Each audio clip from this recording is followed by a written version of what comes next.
എന്താണ് data science എന്ന് അറിയുന്നതിന് മുമ്പായിട്ട് നമുക്ക് എന്താണ് ഡാറ്റ എന്ന് ആദ്യം മനസ്സിലാക്കണം അല്ലേ. ഡാറ്റ എന്ന് പറഞ്ഞാൽ ഒന്നുമില്ല, it's A collection of numbers ആകാം, അല്ലെങ്കിൽ ടെക്സ്റ്റ് ആയിരിക്കാം, അതല്ലെങ്കിൽ കുറച്ച് ഇമേജസ് ആയിരിക്കാം, എന്തെങ്കിലും ആയിക്കോട്ടെ. എന്തിനെങ്കിലും ഒന്ന് റിപ്രസെൻറ്റ് ചെയ്യുന്ന കുറച്ച് ഇൻഫർമേഷൻ്റെ അല്ലെങ്കിൽ നമ്പേഴ്സിൻ്റെ ഇമേജസിൻ്റെ കളക്ഷനാണ് ഡാറ്റ എന്ന് പറയുന്നത്. അതിപ്പോൾ ഒരു പഞ്ചായത്തിൽ അല്ലെങ്കിൽ ഒരു വാർഡിലെ ആളുകളുടെ പേരുകളായിരിക്കാം, അതൊരു ടെക്സ്റ്റ് ഡാറ്റയാണ് അല്ലേ. അല്ലെങ്കിൽ ഒരു ക്ലാസ്സിലെ കുട്ടികളുടെ വെയിറ്റ് ആയിരിക്കാം, അത് നമ്പേഴ്സാണ്.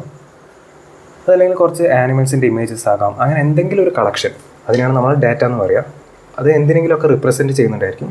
പക്ഷേ നമുക്ക് ഒറ്റയടിക്ക് നോക്കിയാൽ അതെന്താണെന്ന് മനസ്സിലാവില്ല. കുറച്ച് നമ്പേഴ്സ് ഇപ്പോൾ വെറുതെ കണ്ടാൽ നമുക്ക് മനസ്സിലാവില്ലല്ലോ. അതിൻ്റെ ഒരു കോണ്ടെക്സ്റ്റ് കിട്ടുകയാണെങ്കിൽ, അല്ലെങ്കിൽ അത് നമ്മളൊന്ന് അനലൈസ് ചെയ്യുമ്പം അതിൽ കുറച്ച് ഹിഡൻ ആയിട്ടുള്ള കുറച്ച് പാറ്റേൺസ്, ഇൻസൈറ്റ്സ് ഒക്കെ നമുക്ക് കണ്ടെത്താൻ പറ്റും ഡാറ്റ സയൻസ് യൂസ് ചെയ്തുകൊണ്ട്. അതാണ് ഡാറ്റ എന്ന് പറയുന്നത്. ഡാറ്റ എന്ന് പറയുന്നത് ഒരു പ്ലൂറൽ ടേമാണ്. ഡാറ്റ എന്നുള്ളതാണ് ഒരു ഇൻഡിവിജ്വൽ ഒരു യൂണിറ്റിനെ നമ്മൾ പറയുക ഡാറ്റ എന്നാണ്. അപ്പോൾ നമ്മൾ ഡാറ്റ എന്താണെന്ന് മനസ്സിലാക്കി. ഇനി ഡാറ്റ സയൻസ് എന്താണെന്ന് നമുക്ക് നോക്കാം. നമുക്കറിയാം, കാലാവസ്ഥ നിരീക്ഷകരൊക്കെ നമ്മുടെ മഴയുടെ അളവൊക്കെ കുറേ വർഷങ്ങളായിട്ട് പ്രസിപ്പിറ്റേഷൻ റേറ്റൊക്കെ മെഷർ ചെയ്ത് വെക്കുന്നുണ്ട്. ഓരോ ദിവസവും എത്രത്തോളം മഴ കിട്ടുന്നുണ്ട് എന്നൊക്കെ അല്ലേ. അപ്പോൾ എൻ്റെ കയ്യിൽ ആ ഡാറ്റ കിട്ടുകയാണെങ്കിൽ കുറേ നമ്പേഴ്സ് ഇങ്ങനെ കണ്ടുകൊണ്ട് വല്ല കാര്യമുണ്ടോ? ആ നമ്പേഴ്സ് നോക്കിയിട്ട് ഏതൊക്കെ മാസങ്ങളിലാണ് കൂടുതൽ മഴ കിട്ടുന്നത്, ജൂൺ ജൂലൈ മാസങ്ങളിലാണ് കൂടുതൽ മഴ കിട്ടുന്നത്. അപ്പോൾ ആ ടൈമിൽ എന്താ പറയുക, കൃഷിയൊക്കെ ചെയ്യുന്നവരാണെങ്കിൽ അതിനനുസരിച്ച് മാറ്റങ്ങൾ വരുത്തണം. അതല്ലെങ്കിൽ ആ ജൂൺ ജൂലൈ മാസത്തിൽ ഇപ്പോൾ കല്യാണമൊക്കെ വെക്കുകയാണെങ്കിൽ ബുദ്ധിമുട്ടായിരിക്കും കുറേ പേർക്ക് വരാൻ. അങ്ങനെയുള്ള കുറേ കാര്യങ്ങൾ ഉണ്ടല്ലോ. അപ്പോൾ ശരിക്കും പറഞ്ഞാൽ ഡാറ്റ റോ ആയിട്ട് കിട്ടിയോണ്ട് കാര്യമില്ല. ആ ഡാറ്റ നമ്മൾ അനലൈസ് ചെയ്തിട്ട് നമുക്ക് എന്തെങ്കിലും ഒരു പാറ്റേൺ ഐഡൻറ്റിഫൈ ചെയ്യാൻ പറ്റണം, അല്ലെങ്കിൽ ഒരു ട്രെൻഡ് കണ്ടെത്തിയിട്ട് അതിനനുസരിച്ച് ഓരോ ഡിസിഷൻസ് എടുക്കാൻ പറ്റണം. ഒരു ആക്ഷണബിൾ ഇൻസൈറ്റ് നമുക്ക് കിട്ടണം അല്ലേ. അതിന് വേണ്ടിയിട്ട് ഉള്ള ഒരു ഫീൽഡാണ് ഡാറ്റ സയൻസ് എന്ന് പറയുന്നത്. Data is meaningless until its conversion to knowledge എന്ന് പറയും, അല്ലെങ്കിൽ until its conversion to actionable insight എന്ന്. അതായത് ഒരു റോ ഡാറ്റ കൊണ്ട് പ്രത്യേകിച്ച് ഗുണമൊന്നുമില്ല. അത് നമ്മൾ അനലൈസ് ചെയ്ത് എന്തെങ്കിലും ഒരു കാര്യം നമുക്കൊരു നോളേജ് എക്സ്ട്രാക്ട് ചെയ്തെടുക്കാൻ പറ്റുകയാണെങ്കിൽ മാത്രമാണ് അതിനെക്കൊണ്ട് എന്തെങ്കിലും യൂസ് ഉള്ളത്. അതിന് വേണ്ടിയിട്ടുള്ള ഫീൽഡാണ് ഡാറ്റ സയൻസ് എന്ന് പറയുന്നത്. ഇതൊരു മൾട്ടി ഡിസിപ്ലിനറി ആയിട്ടുള്ളൊരു ഫീൽഡാണ്. ഇതിൽ കുറച്ച് മാത്തമാറ്റിക്സ് വരുന്നുണ്ട്, കുറച്ച് കമ്പ്യൂട്ടേഷൻ കാര്യങ്ങളൊക്കെ വരുന്നുണ്ട്, പിന്നെ സ്റ്റാറ്റിസ്റ്റിക്സ് അതൊക്കെ വരുന്നുണ്ട്. അതൊന്നും കേട്ട് പേടിക്കണ്ട, നമ്മളിത് ഓരോന്നോരോന്നായിട്ട് പഠിക്കുന്നതായിരിക്കും. അപ്പോൾ ബേസിക്കലി ഡാറ്റ സയൻസ് എന്ന് പറഞ്ഞാൽ it's a technical tool to convert data into knowledge. Raw ഡാറ്റനെ നോളേജായിട്ട് കൺവേർട്ട് ചെയ്യാൻ വേണ്ടിയിട്ട് നമ്മൾ യൂസ് ചെയ്യുന്ന കുറച്ച് സെറ്റ് ഓഫ് ടൂൾസും മെത്തേഡ്സും ഒക്കെയാണ് ഡാറ്റ സയൻസ് എന്ന് പറഞ്ഞ ഫീൽഡിൽ വരുന്നത്. നമുക്ക് കൂടുതലായിട്ട് നോക്കാം. അപ്പോൾ ഡാറ്റ സയൻസ് എന്താണെന്ന് നമുക്ക് മനസ്സിലായി. എന്നാലും അതെന്തിനാണ് യൂസ് ചെയ്യുന്നത് എന്നുള്ളത് ഞാൻ കുറച്ചും കൂടി ഒന്ന് ഡീറ്റെയിൽ ആയിട്ട് പറഞ്ഞുതരാം. ഇപ്പോൾ നമ്മൾ ഡേ ടു ഡേ ലൈഫിൽ most of the decisions are taken through human intelligence അല്ലേ. നമ്മൾ ഡാറ്റ ഒന്നും യൂസ് ചെയ്തിട്ടില്ല നമ്മൾ ഓരോ തീരുമാനങ്ങൾ എടുക്കുക. നമുക്ക് എന്താണോ തോന്നുന്നത് അതിനനുസരിച്ചാണ് നമ്മൾ തീരുമാനങ്ങൾ എടുക്കുക. എനിക്കിപ്പം കുറച്ച് തേങ്ങ വെട്ടിയിട്ട് ഉണക്കി കൊപ്രയാക്കണം എന്ന് വിചാരിക്കാം.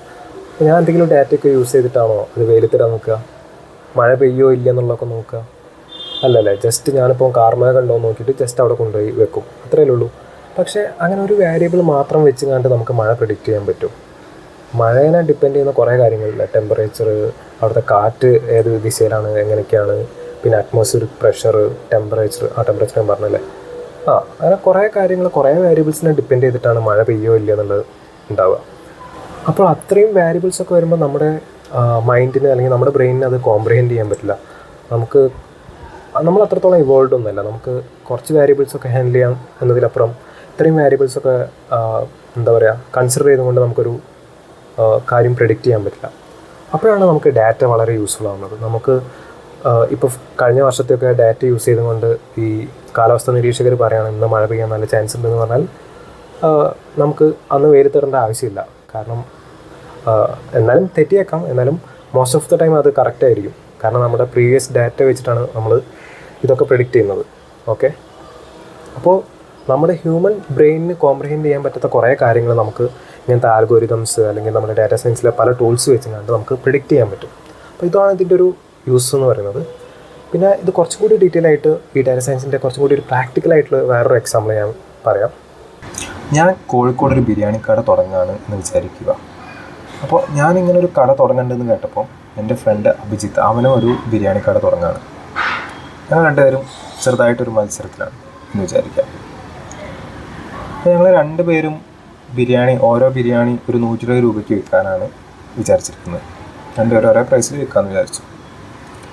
പക്ഷേ എൻ്റെ ഒരു റിലേറ്റീവ് കുറേ കാലമായിട്ട് കോഴിക്കോട് ബിരിയാണി കട നടത്തുന്നുണ്ട്. അപ്പോൾ അവരുടെ ബില്ലടിച്ച ഡാറ്റ മൊത്തം എൻ്റെ കയ്യിലുണ്ട്. അവരുടെ സിസ്റ്റത്തിൽ നിന്ന് ഞാൻ ആ ഡാറ്റ എടുത്തിട്ടുണ്ട്. പക്ഷേ അഭിജിത്തിൻ്റെ കയ്യിൽ ആ സംഭവം ഇല്ല. അപ്പോൾ അവനെന്താ ചെയ്യുക? അവൻ എല്ലാ ദിവസവും ഒരു 1000 ആൾക്കുള്ള അല്ലെങ്കിൽ ഒരു 1500 ആൾക്കുള്ള ബിരിയാണി ഉണ്ടാക്കുന്നു, അത് വിൽക്കുന്നു. ചില ദിവസങ്ങളിൽ 1500 കൂടുതൽ ആൾക്കാർ വന്നേക്കാം. അപ്പോൾ അവന് കിട്ടേണ്ട ലാഭത്തിൽ നിന്ന് കുറച്ച് നഷ്ടം വരികയാണ്.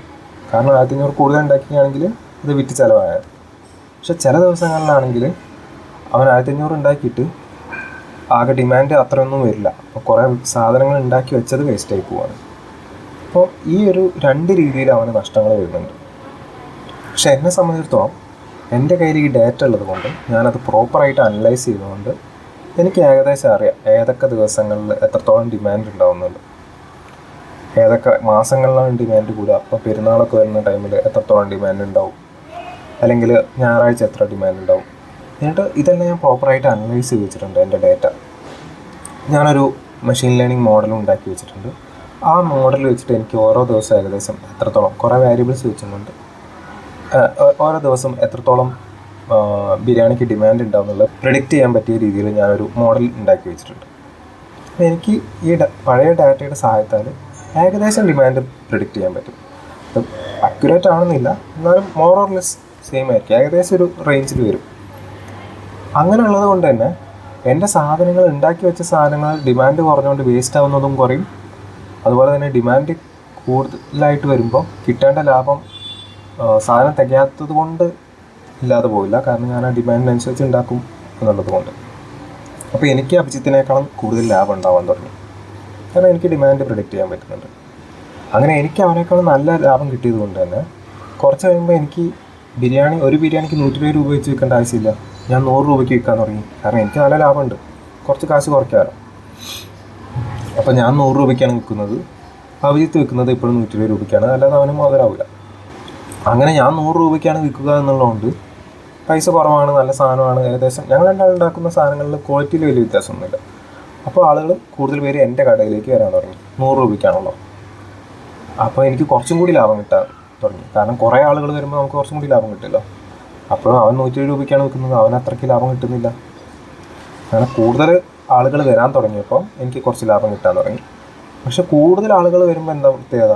എനിക്ക് ബൾക്കിൽ കുറച്ചും കൂടി ഹൈ ക്വാണ്ടിറ്റിയിൽ സാധനങ്ങൾ ഉണ്ടാക്കാൻ തുടങ്ങി. അപ്പോൾ നമ്മളിപ്പോൾ എന്തെങ്കിലും സാധനങ്ങളൊക്കെ ബൾക്കായിട്ട് എടുക്കുമ്പോൾ നമുക്ക് കുറച്ച് ലാഭം കിട്ടില്ല, കുറച്ച് പൈസ കുറച്ച് കൊടുത്താൽ മതിയല്ലോ. അപ്പോൾ ഈ ബിരിയാണി ഉണ്ടാക്കുന്ന സാധനങ്ങളൊക്കെ ഞാൻ നല്ല ബൾക്കായിട്ട് എടുക്കാൻ തുടങ്ങുമ്പോൾ എനിക്ക് അവിടെയും കുറച്ച് ലാഭം കിട്ടി. അങ്ങനെ അത്രയും ലാഭം പിന്നെ എനിക്ക് കിട്ടാൻ തുടങ്ങിയപ്പോൾ ഞാൻ ബിരിയാണിയുടെ പ്രൈസ് ഞാൻ വീണ്ടും കുറയ്ക്കുകയാണ്. ഞാനൊരു 80 രൂപയ്ക്ക് ബിരിയാണി വിൽക്കാൻ തുടങ്ങിയത്. അപ്പോഴും അഭിജിത്ത് 120 രൂപയ്ക്കാണ് ബിരിയാണി വിൽക്കുന്നത്. 80 രൂപയ്ക്ക് വിൽക്കുമ്പോൾ കൂടുതൽ ആൾക്കാർ വീണ്ടും വരികയാണ്. അപ്പോൾ ഇങ്ങനെയാണ് നമ്മൾ ഡാറ്റ യൂസ് ചെയ്തുകൊണ്ട് നമ്മൾ പ്രോഫിറ്റ് ഉണ്ടാക്കുക എന്ന് പറയുന്നത്. ഈ ഒരു കൺസെപ്റ്റ് തന്നെയാണ് ഈ ആമസോണും ഫ്ലിപ്കാർട്ടൊക്കെ ഉപയോഗിക്കുന്നത്. അല്ലാതെ അവർക്ക് എങ്ങനെയാണ് പൈസ കുറച്ച് സാധാരണ നമ്മൾ ഷോപ്പിൽ നിന്ന് മേടിക്കുന്നതിനേക്കാൾ പൈസയൊക്കെ കുറച്ച് വിൽക്കാൻ പറ്റുന്നത് ഈ ഒരു മെത്തേഡ് വെച്ചിട്ടാണ്. ഇങ്ങനെയാണ് യൂണിക്കോൺസ് ഒക്കെ ഉണ്ടാകുന്നത്. ഇങ്ങനെയാണ് നമ്മൾ ഡാറ്റ യൂസ് ചെയ്തെങ്ങാണ്ട് നമ്മൾ എന്തെങ്കിലും ഒരു സാധനം നടത്തുമ്പോൾ അതിൻ്റെ അഡ്വാൻറ്റേജ് എന്ന് പറയും. അപ്പോൾ മനസ്സിലായില്ല, നമ്മൾ ഈ ഹ്യൂമൻ ഇൻ്റലിജൻസ് വെച്ചെങ്ങാണ്ട് എന്തെങ്കിലും കാര്യം ചെയ്യാമെന്ന് വെച്ചാൽ അതിന് കുറേ ലിമിറ്റേഷൻസ് ഉണ്ട്. പക്ഷെ നമ്മുടെ കയ്യിൽ ഡാറ്റ ഉണ്ടെങ്കിൽ അത് നമുക്ക് പ്രോപ്പറായിട്ട് അൽഗോരിതംസ് ഒക്കെ വെച്ചെങ്ങാണ്ട് അത് അനലൈസ് ചെയ്തിട്ട് അതിൽ നിന്ന് ഇൻസൈറ്റ്സ് കണ്ടെത്താൻ പറ്റുകയാണെങ്കിൽ അത് ഭയങ്കര യൂസ്ഫുള്ളാണ്. ഈ സാധാരണ ഹ്യൂമൻ ഇൻ്റലിജൻസ് മാത്രം യൂസ് ചെയ്തുകൊണ്ട് ഒരു ബിസിനസ് നടത്തുന്ന ഒരാൾക്ക് ഒരിക്കലും പിടിച്ചെടുക്കാൻ പറ്റില്ല നമ്മുടെ ഈ ML മോഡൽസിൻ്റെ അടുത്തൊന്നും. അപ്പോൾ ഇതൊക്കെയാണ് ഡാറ്റ സയൻസ് എന്ന് പറയുന്നത്. അപ്പോൾ ഒരു ചെറിയൊരു ഐഡിയ കിട്ടിയെന്ന് വിചാരിക്കുന്നു. അപ്പം ഞാനിതൊരു പ്ലേലിസ്റ്റായിട്ട് ഡാറ്റ സയൻസിനെ കുറച്ച് വീഡിയോസ് ചെയ്യാൻ ആഗ്രഹിക്കുന്നുണ്ട്. അത് എത്രത്തോളം മുന്നോട്ട് പോകുന്നതെന്ന് അറിയില്ല. ഞാനിപ്പോൾ പൈത്തണിൻ്റെ ഒരു സീരീസ് കുറച്ചൊക്കെ ചെയ്ത് വെച്ചിട്ടുണ്ട്. അപ്പോൾ നമുക്ക് നോക്കാം.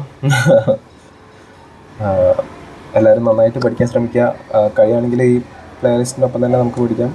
വീഡിയോ കണ്ട് ഇഷ്ടപ്പെട്ടിട്ടുണ്ടെങ്കിൽ ഇതുവരെ സബ്സ്ക്രൈബ് ചെയ്യാത്ത ആൾക്കാരൊക്കെ ആണെങ്കിൽ സബ്സ്ക്രൈബൊക്കെ ചെയ്ത് എന്നെ സപ്പോർട്ട് ചെയ്യാം. അപ്പോൾ എല്ലാവരും നന്നായിട്ട് പഠിക്കുക. All the very best.